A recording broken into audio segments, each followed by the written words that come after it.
ఇదిగా అన్ని సంవత్సరాలు 25 సంవత్సరాలు చేసినాక వారు ఖచ్చితంగా పార్టీ విజయానికి పూర్తి స్థాయిలో కృషి చేసినారని పార్టీ పట్ల వారి సేవలను గుర్తించి తప్పకుండా వారిని ముఖ్యమంత్రిని చేసినారు.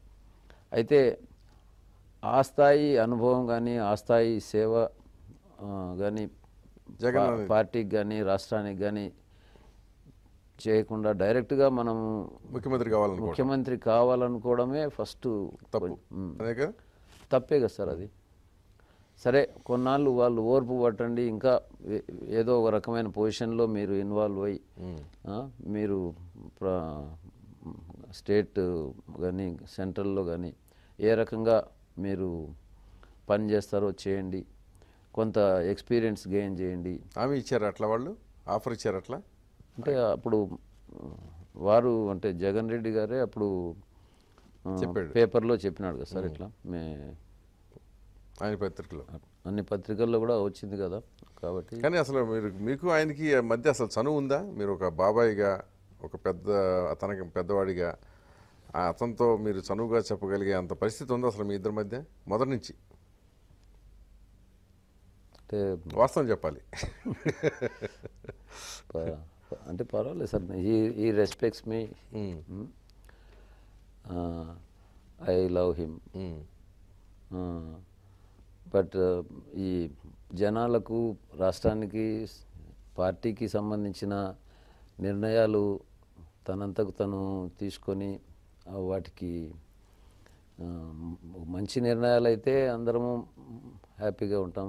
తను అబ్రప్ట్గా సడన్గా తను తీసుకునే నిర్ణయాలు మన ప్రజలకు కానీ మన ప్రాంతానికి కానీ ఏ రకంగా మేలు చేసేది కాదు అనేటప్పుడు ఖచ్చితంగా బాధ్యత గల ప్రజాప్రతినిధిగా I thought I will have to stick back to my own ideology. అన్న ఏదైతే కాంగ్రెస్ పార్టీ ద్వారా ఇన్ని మంచి పనులు చేయగలిగినాడో ఆ మంచి పనులన్నీ కొనసాగించే బాధ్యత కూడా కాంగ్రెస్ పార్టీ ద్వారానే నేను చేద్దామని అనుకున్నా.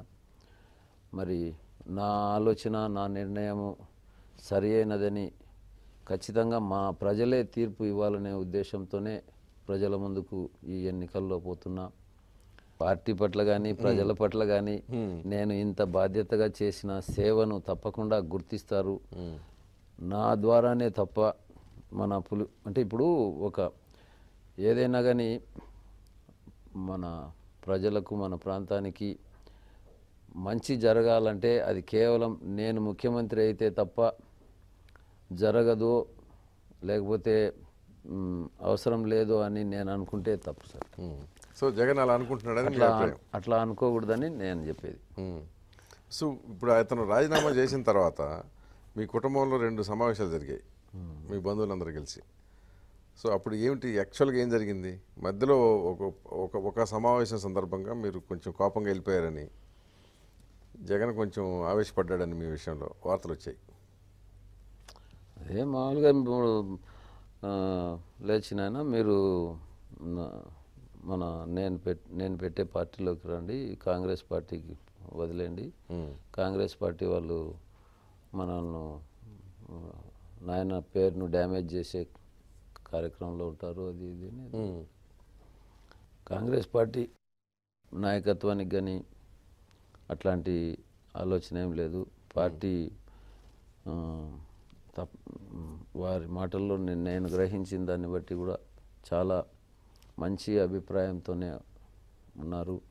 వారు అన్న బ్రతికి ఉన్నప్పుడు కూడా ఆయన పరిపాలన గురించి కానీ మంచి కితాబు ఇచ్చినారు. ఈవెన్ చనిపోయిన తర్వాత కూడా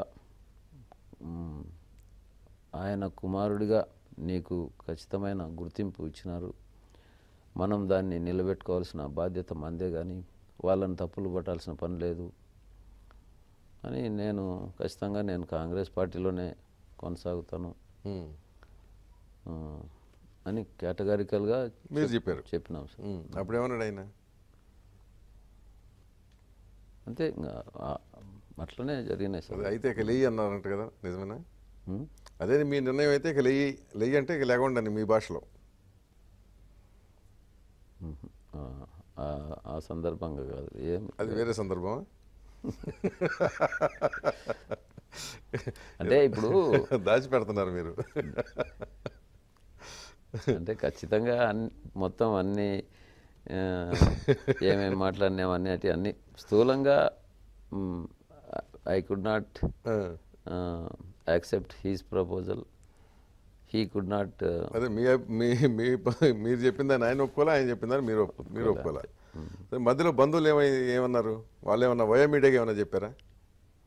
ఇప్పుడు మీ ఆలోచన ఏంటంటే వాళ్ళ బంధువులంతా మీరు స్ట్రైట్ కంటెస్ట్లో ఉంటే ఎలక్షన్లకు రేపొద్దున రకరకాల సమస్యలు వస్తాయి